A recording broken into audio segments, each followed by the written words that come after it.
ఓం నమో నారాయణాయ శ్రీమతే రామానుజాయ నమః. శ్రీమన్నారాయణ చరణం శరణం ప్రపద్యే.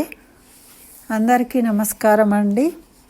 మనము తిరుప్పావైలో 10 పాశురాలు అయిపోయినాయి. ఈరోజు 11వ పాశురము కత్తక్కరవై అనే పాశురము. దానికి సంబంధించిన అర్థ విశేషాలను తెలుసుకుందాం. మరి ఈ పాశురంలో ఒక గోపికను మేల్కొల్పుతాం కదా మనము. అయితే ఆమె ఎటువంటిది ఇక్కడ చెప్తూ ఉన్నారు. ఆమె చాలా అందగత్తెనట. ఊళ్ళో వాళ్ళందరి చేత మన్ననలు పొందుతూ ఉంటుంది. అబ్బా ఎంత చక్కటి అమ్మాయి అని. మన ఊళ్ళల్లో కూడా ఉంటారు కదా కొంతమంది, ఆ విధంగా అందరి చూపులను ఆకట్టుకునే విధంగా ఉంటుందట అమ్మాయి. అయితే వీళ్ళ వంశం కూడా చాలా గొప్ప వంశం అన్నమాట. అందరూ ప్రపన్నులు ఉన్నారట వీళ్ళ వంశంలో. ఈమె వంశంలో పెద్దలు కర్మనిష్ట గలవారు, అంటే కర్మలు నిర్వర్తిస్తారు, కర్తవ్యాన్ని నిర్వర్తించేవాళ్ళు, పని దొంగలు కాదు. అది కూడా మళ్ళీ ఎలా నిర్వర్తిస్తారు అంటే, భగవంతుడు ఇచ్చిన ఈ శరీరము భగవంతునికి ప్రీతికరంగా మనము కర్మలను చేయాలి అనే సద్భావం కలిగిన వాళ్ళు, సచ్చరిత్ర కలిగిన వాళ్ళు, అటువంటి వంశంలో జన్మించిన అమ్మాయి ఈ గోపిక అన్నమాట. అంటే వాళ్ళు కర్మలను ఏ విధంగా చేస్తారు అంటే భగవత్ ప్రీతి కోసం చేస్తారు. కానీ ఏదో మాకు ఫలితం రావాలి అని వాళ్ళ ఆశతోని, భగవద్గీతలో భగవంతుడు అదే చెప్పిండు కదా అర్జునుడికి. ఏం చెప్పిండు? నువ్వు ఫలితాన్ని ఆశించకు, నువ్వు యుద్ధం చేయాలి, నీ ధర్మం నువ్వు చెయ్యి అని చెప్పిండు కదా. ఫలితాన్ని ఆశించకుండా కర్మలు చేయాలని. ఆ విధంగా వీళ్ళు భగవత్ ప్రీతికరంగా కర్మలను ఆచరిస్తూ ఉంటారు. అటువంటి కుటుంబంలో, అటువంటి వంశంలో జన్మించింది ఈమె.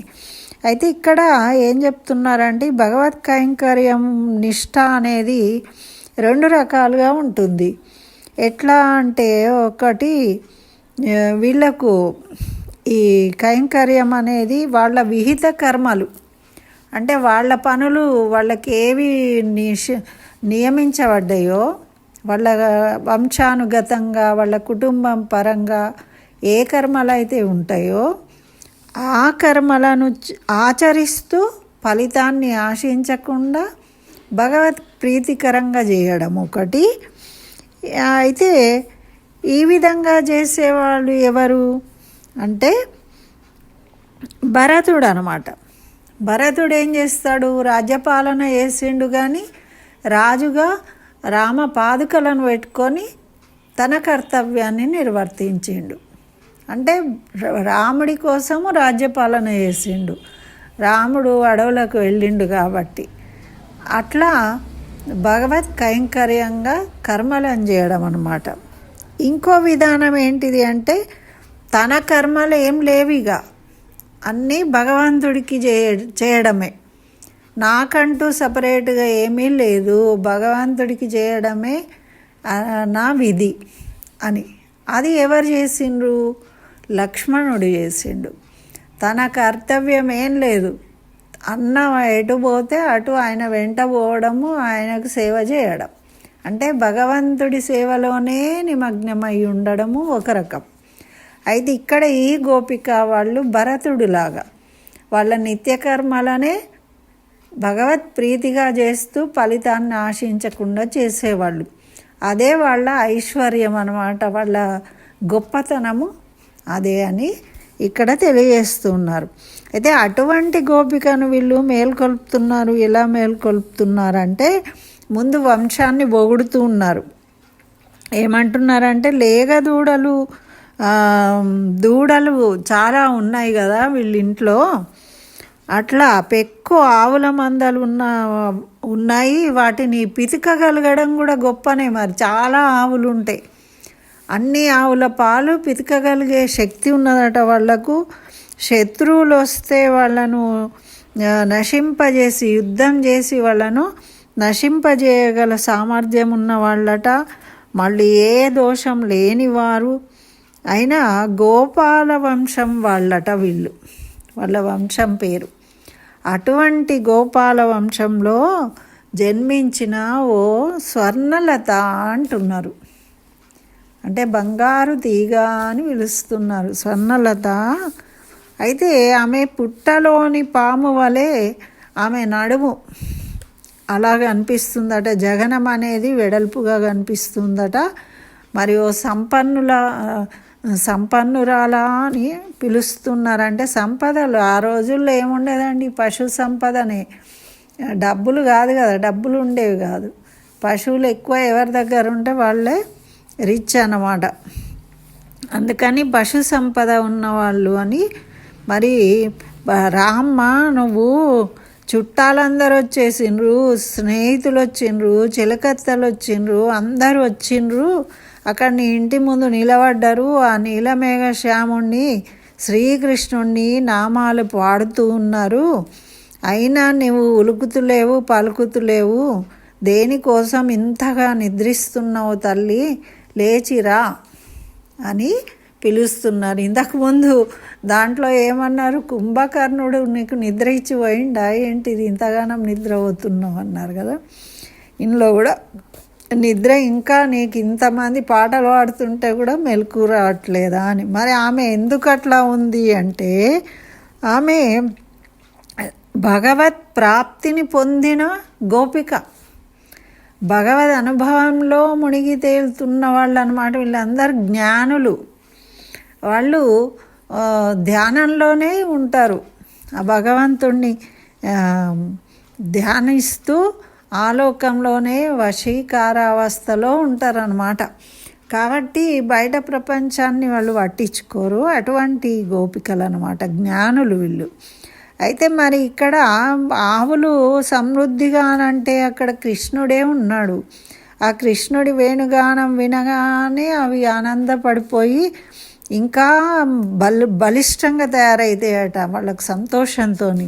అంతేగానండి, సంతోషమే కదా మరి. ఆరోగ్యమే మహాభాగ్యం.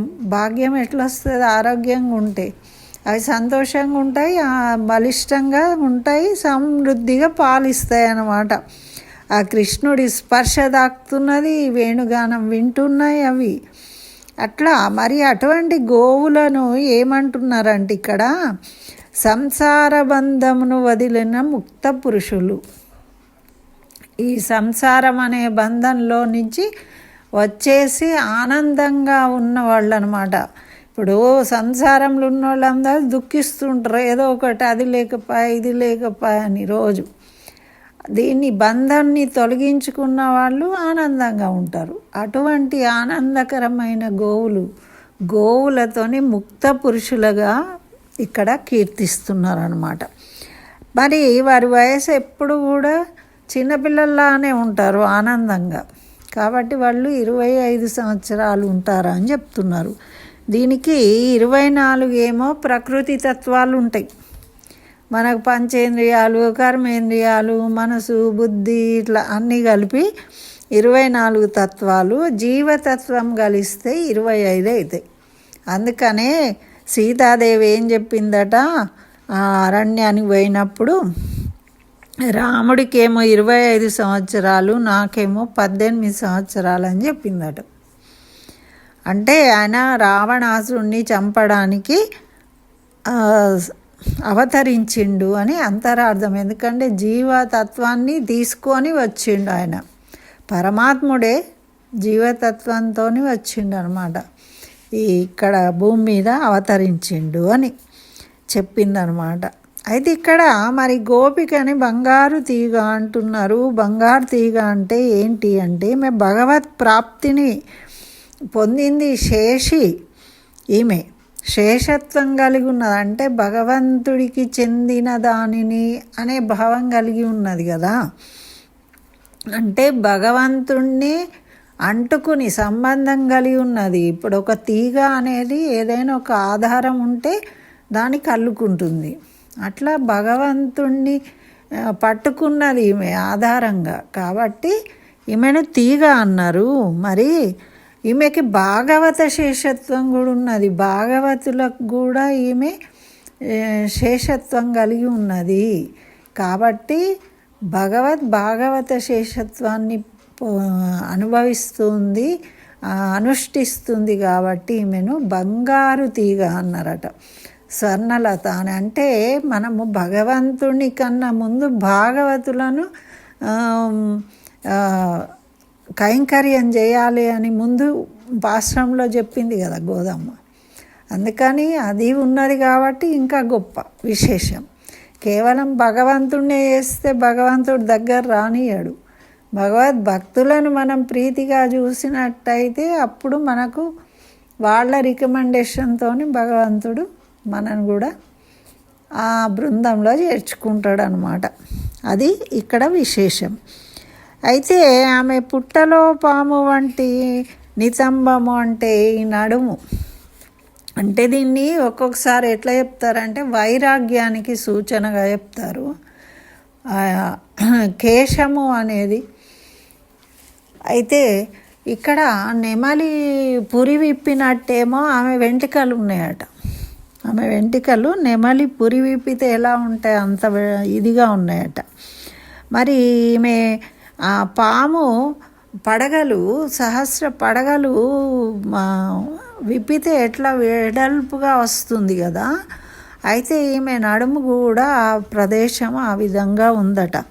అదేం చేస్తుంది, తోక సహస్రారంలోకి వస్తుందన్నమాట. కింద ఆధారంలోనేమో పడగ విప్పి ఉంటుంది. అయితే ఇది ఏం చేస్తారు, హఠయోగంలో ప్రాణాయామం చేసే యోగులు దాన్ని మేల్కొల్పుతారు. అట్లా ఈమె అటువంటి జ్ఞానం కలిగినది అని ఇక్కడ తెలియజేస్తూ ఉన్నారు. దీనివల్ల అంటే మనము కర్మల ద్వారా భగవత్ ప్రాప్తిని పొందవచ్చు, కర్మయోగం ద్వారా ప్రాప్తిని పొందవచ్చు, మనం యోగం ద్వారా కూడా భగవత్ ప్రాప్తిని పొందవచ్చు అని చెప్తూ, మరి వీళ్ళు ఎటువంటి వాళ్ళు ఈ వంశం వాళ్ళు అంటే వాళ్ళ సంపదలన్నీ కూడా భగవత్ ప్రాప్తి కోసమే వినియోగిస్తారట, వేరే వాటి కోసం కాదు. వాళ్ళ సంపదలన్నీ, ఎందుకంటే వాళ్ళ శరీరాన్ని కూడా భగవంతుడిచ్చిన శరీరం ఇది నాది కాదు భగవంతుడిదే కాబట్టి భగవద్ ప్రీతిగానే పనులు చేయాలి అని చేస్తారు.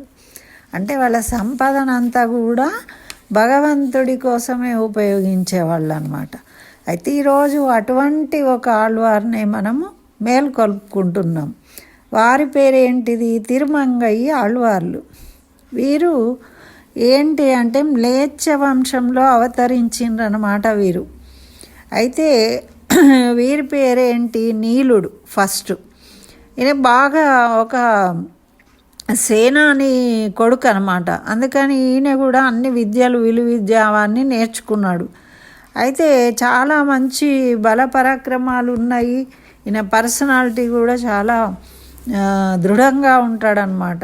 చూసి చోళరాజు ఏం చేసిండు, ఈయనకు కొన్ని గ్రామాలు ఇచ్చి సామంతునిగా చేసుకున్నాడు. అయితే నీలుడు అట్లా పర్యటిస్తూ ఉన్నాడు.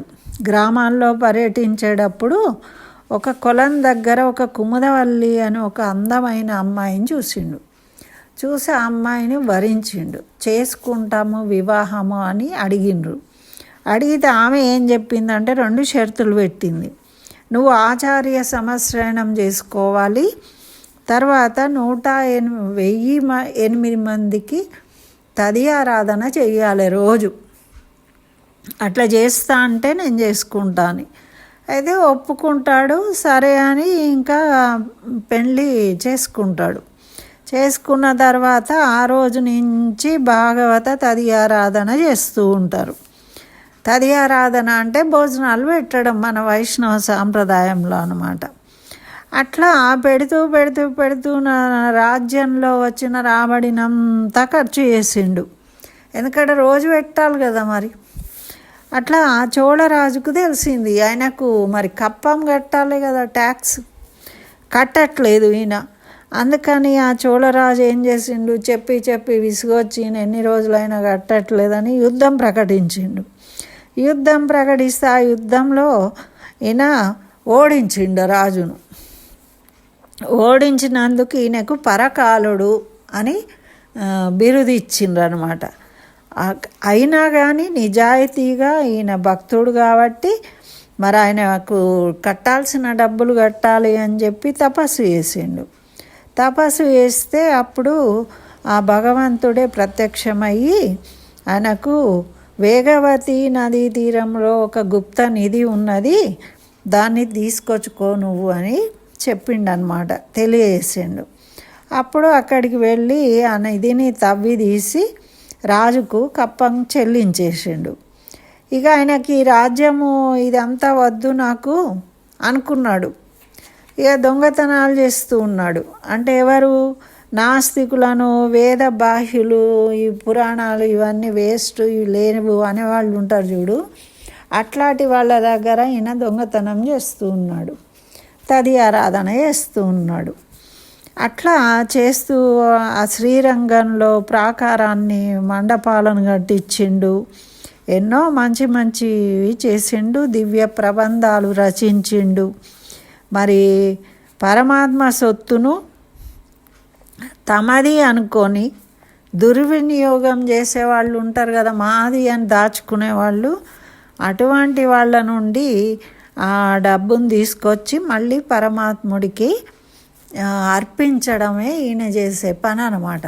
అంటే పరమాత్ముడు ఇచ్చిన దాన్ని పరమాత్ముడికే ఇవ్వాలి అని ఇస్తూ ఉన్నాడు కదా. మరి ఈరోజు మనం నిద్ర మేల్కొల్పిన గోపిక వాళ్ళ వంశం కూడా చేసేది ఇదే పని.